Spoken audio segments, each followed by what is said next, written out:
Na kipindi kizima siku zote zile anasema kazi ya kwetu ni kukaza meno, kulegeza nini? Ulimi. Jombi hatimuliwa na wakweze kwa kulewa chakari. Jombi atimuliwa na wakweze kwa kulewa chakari jamani. Hapo nilikuwa nimesema kwamba napenda sana. Hapo ndio nilikuwa napenda sana kwa sababu kuna mambo na kuna viji mambo. Ametimuliwa kwa sababu gani? Kwa kulewa chakari. Yaani amelewa kupitiliza. Hapa ni Kabati Kitui. Wanasema vipi?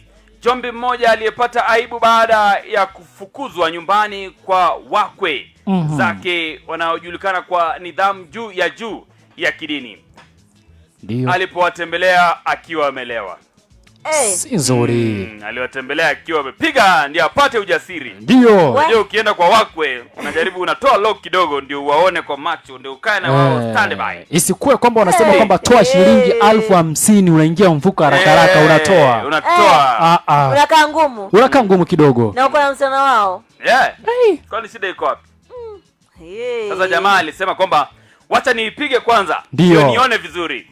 Ndio nione mama na baba vizuri. Ndio. Lakini wale walikuwa wameokoka, walikemea pepo. Lakini ni kama mmefanya hizi vitu. Unavyo na explain. Mmefanya hizi vitu. Tunaelewa by the way. Ndio upande ujasiri. Ujasiri gani? Ujiamini. Ujiamini. Unajua sisi ndio tunawakujia. Sasa tunajua kitu ambacho tutaambiwa. Tukifika pale nyumbani tukifika pale kwa nyumbani tunajua baba mkwe atasemaje, mama mkwe atasemaje. Unajua vipi? Mmekaa nao. Kwanza by the way. Hii kitu ni natural. Hakuna natural. Ni kama vile mnasema men they are cheaters in nature. No, lakini unajua sasa hivi ndio jamaa amelewa. Huwa mara nyingi ukifika pale kwa mama mkwe ama baba mkwe, sasa kuna wale marafiki wa mke sasa wanamwambia mama mkwe hautaongea. Sisi ndio tutazungumza. Sasa wanasema kwamba kwa sababu kijana umefika angalau asante kwa kufika. Tunashukuru kwa heshima. Sasa leo mama mkwe hatazungumza. Sisi ndio tutazungumza kwa niaba. Na hata sitachukua muda. Tunataka tu tuweke labda 70,000 kwa meza. Na anakaa chini. Tabia chwara. Kwako. Tabia chwara kwa kila mtu. Ukistajabu ya Musa, chayaona ya Firauni. Polo aingia mitini demu alipoitisha zawadi gali. Mlango kubwa Nairobi. Ndio hiyo. Unaniambia kwamba ninunulie gari hata baiskeli sina. Inakuaje? Save mtununulie magari. Unataka kupanda ndege, mimi mwenyewe sijawahi panda ndege. Sasa inafaa unitreat hivyo ndio watu wanapanda polepole. Ukipanda ndege. Unataka nikupeleke Naivasha? Ndio. Hata mimi sijaenda Naitiri peke yake. Yaani hata sijafika Lake Baringo huko tu nipande tu kanu peke yake. Unanipenda na mimi napenda raha, napenda vitu expensive alafu watakaje. Sasa ndio huyo jamaa ameingia mtini. Ulikuja kuongea na maneno matamu. So ulijua napenda vitu za raha. Mbona wajificha sasa? Wanasema vipi? Kipusa wa hapa aliwafanya wenzake wavunjike mbavu kwa kicheko alipousumulia jinsi Polo moja alikuwa akimtamani alivyoingia mitini baada ya kumuitisha zawadi gali kupima uwezo wake wa kifedha. Siseme kitu, muache kutupima kinadada tafadhalini. Kama tuko nazo tu. Zitatoka tu. Lakini kama hatuna mtusubirie. Sitakuja. Mshaisikia kuna stingy men out here. Wako na pesa lakini the way we have money but we don't have money to be tempted. Ndio. Amwezi tushawishi tufanye vitu ambavyo hafifai. Mko na pesa lakini mtaki kutoa pesa. Unanitishaje gari? Mtaki kutoa pesa. Ati kesho ni birthday yangu. So what? Sijui nini. Simnunulie gari. Unajua juzi Valentine's Day kuna wengi walikosana. Kwa sababu mtu ulikuwa unasubiri iPhone ya labda 60,000. Mimi hata niko na simu ya mkopa. Unajua shida moja na nyinyi. Alafu unataka acha nikwambie. Sasa hivi wanaume tupo wachache. Ndio. Ukiona mwanadada anaanza kukua gali, gharama nyingi. Toka hapo. Tafuta ambaye anataka kuwa na bora mume ambaye anapumua. Mtume application si kama ladies, mtume application. Watu wanataka wame ambao bora anapumua. Wewe unataka kuletea gharama. Sijui wanaume ambao wanasikiza mtasemaje kauli yenu. Unajua shida yenu ni gani? Nyinyi mnakuja kwetu, mnataka kutuingiza box, sio na maneno zenyu.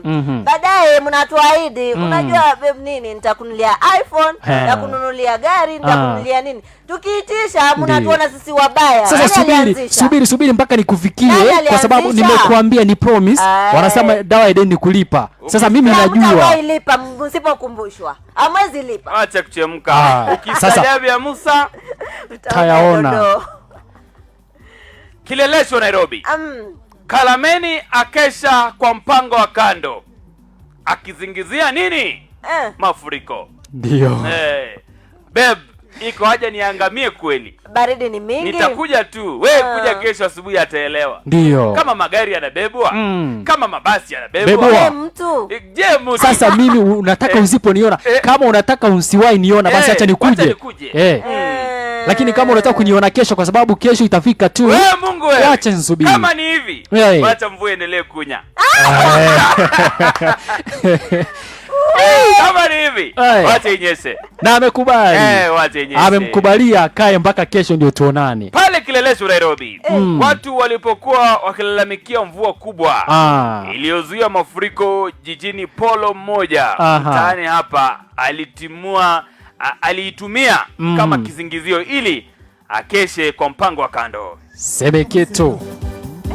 Yaani tuko na akili nyingine extraordinary. Hiyo ndio inafaa hivyo. Jamaa ametufunza kitu by the way. Iko haja niage kweli? Acha nibaki. Nitakurambia kule.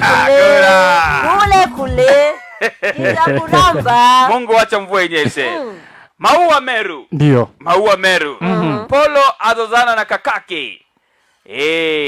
Aliyemnyonya kibiashara. Biashara. So alisaidia brother yake pesa ama ni vipi? Wanasema vipi, Jombi mmoja alimkabili kakake kwa hasira baada ya kuhisi alikuwa akimdhulumu licha ya uhusiano wao wa damu. Kisa hicho kilianza baada ya ndugu hao kuanzisha biashara pamoja, wakitarajia kusaidiana kimaisha. Hata hivyo, baada ya muda Jombi aligundua kuwa kakake alikuwa akichukua sehemu kubwa ya fedha na kumwachia makombora tu. Alipomuuliza, makosano yalianzia pale. Yaani unyanyasaji si nzuri. Kufanya biashara na ndugu ni kitu ngumu sana sana. Afadhali utafute mtu wa nje ndio mfanye biashara. Ndugu wa karibu, ndugu yako, huwezi fanya biashara. Licha kwamba sasa mnataka kuinuana, inafika mahali labda tu pengine akuwe na ule utu sasa. Hamwezi inuana. Lazima kukuwe na mmoja anapata zaidi kushinda mwingine. Na pia kutakuwa na ukorofi, like mtakuwa mnapigana kila wakati. Juu ya nini? Juu ya pesa ambayo mmetenga kando. Utapata huyu mwenye anapewa pesa kidogo anang'ana sana kwa hii biashara, ndio ipik. Lakini huyu mwenye anachukua mingi, ametulia tu. Period. Ingia hapa Sheriot Jerry sasa kwamba good morning, following live from the Evergreen Zone of Konoin. Bomet, today why saying no matter how far you urinate, the last drop will fall on your foot. Meaning there will always be consequences for your actions. It's a life reality, Jabari. Anazungumzia ile ya jinsia kike. D pixels. Dhani anazungumzia hilo.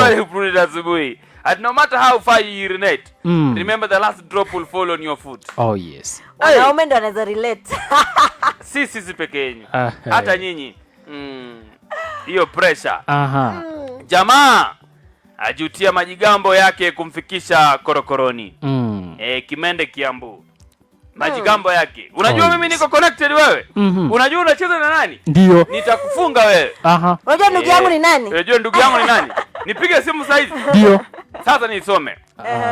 Kiburi cha Kalameni mmoja kilimletea matatizo baada ya kupuuza ushauri wa marafiki na majirani kuhusu mwenendo wake. Jamaa huyo alikuwa akijivunia sana ujanja wake na mara kwa mara alisikika akijigamba kuwa hakuna kinachomshinda. Oh yes. Lakini sasa hivi unapumulia pale. Acha atulie huko. Ukurasa wa 12 gazeti lako la Taifa Leo. Wanasema vipi upande wa shangazi? Msupa amenitema sababu nimelemewa kumnunulia iPhone 17 Pro Max. Ndio hiyo nilikuwa nimezungumza hapa hewani. Mbona tuahidi na mna pesa? sababu nimelemewa kumnunulia iPhone 17. Mbona uniahidi kitu yenye unajua huwezi nunua? Sasa nilikuwa na matarajio tu. Hapana. Nilikuwa na matarajio tu labda kwamba mwezi ujao. Si matarajio. Ndio. Ukiniambia ni tarehe 4 mwezi wa 5. Nipe hiyo mwezi wa 5 tarehe 4. Unajua sisi hatusahau. Nyinyi huwa mnasahau haraka. Lakini si huwa tusahau. Kumbuka hivyo. Kuna msemo inasema kwamba si ni leo kesho inakuwa. Si ni leo kesho inakuwa. Sasa nisipopata leo tafadhali kwa heshima kubwa nisubirie, nitapata nitakuletea. Ndio. Sasa kwa sababu nimetemwa sijui nitafanya nini. Lakini si hatuna patient. Juu sasa umetuambia tarehe 4 ni hivyo. Lakini hao wanadada by the way wanatuweka pressure sana. Shangazi, nifanye vipi? Marafiki wanifukuza wakidai mimi ni analog. Yaani sielewi chochote. Marafiki wanifukuza wakidai mimi ni analog. Nifanye vipi shangazi? Shangazi nifanyeje kweli? Shangazi nifanyeje mimi? Kwa digital. Jeke digital. Ndio.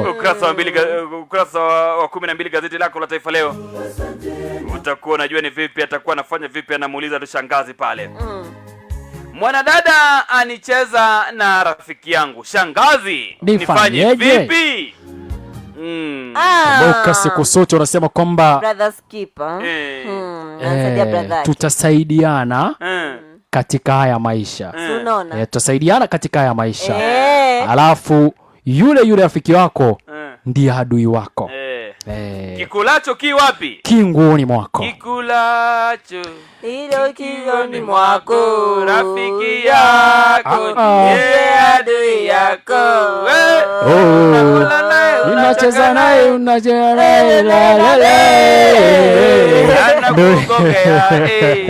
ndio hiyo sasa.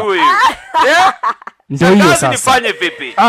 Nikisonga pale anasema kwamba mume aniacha sababu naugua na siponi.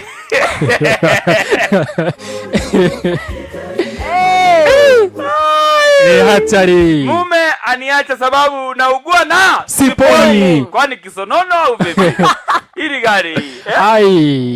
Hata mimi mwenyewe usipopona na mimi nasonga kando. Usipopona na kutibu watoto.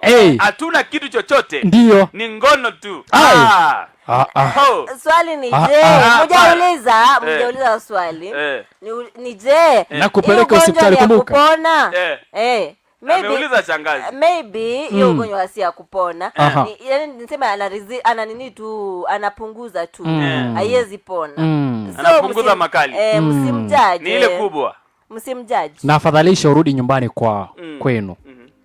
Kwani arudi kwao na kama kuna watoto urudi nyumbani kwenu tu. Kama hatuna watoto, of course kama hatuna watoto, nadhani kwamba wangekuwa na watoto asingesema hivyo. Hiyo ina maana kwamba hawana watoto. Sasa wewe mwenyewe nimekutibu na kutibu kila kukicha lakini hauponi. Umetumia saa yangu mpaka imefika kwa ukuta. Ndio, mpaka sasa unasikia Waislamu wanaanza kulagai. Kutuibia. Ndio. Lakini sasa nyinyi muelewi wapi? Wapi amuelewi? Sasa kana na mtibu si amtibu vizuri basi. Anyway, usipopona ndio hiyo habari.